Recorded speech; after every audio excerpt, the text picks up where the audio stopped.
আগামীকাল ১৩ই মে বুধবার সারা দেশে বৃষ্টি ও বজ্রবৃষ্টির সম্ভাবনা বেশি।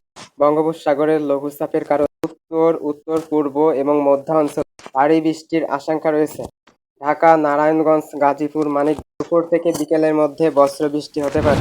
ময়মনসিংহ, নেত্রকোনা, জামালপুরে ভারী বৃষ্টির সম্ভাবনা। সিলেট, মৌলভীবাজার, হবিগঞ্জ, সুনামগঞ্জে অতি ভারী বৃষ্টি হতে পারে। রংপুর, দিনাজপুর, ঠাকুরগাঁও, কুড়িগ্রাম জেলাগুলোর উপর দিয়ে ঘন্টায় ৬০ থেকে ৮০ কিলোমিটার বেগে কালবৈশাখী ঝড় বা ঝোড়ো হাওয়া বয়ে যেতে পারে। রাজশাহী, নাটোর, পাবনা, বগুড়াতে গরমের সাথে দমকা হাওয়া ও বৃষ্টি বয়ে যেতে পারে। খুলনা, যশোর, বাগেরহাট, সাতক্ষীরা জেলাগুলোর মধ্যে সন্ধ্যা ৬টা থেকে রাত ৯টায় বিশাল বৃষ্টি হতে পারে। বরিশাল, ভোলা, বরগুনা, পটুয়াখালী উপকূলে দমকা হাওয়া ও বজ্র বৃষ্টির সম্ভাবনা রয়েছে।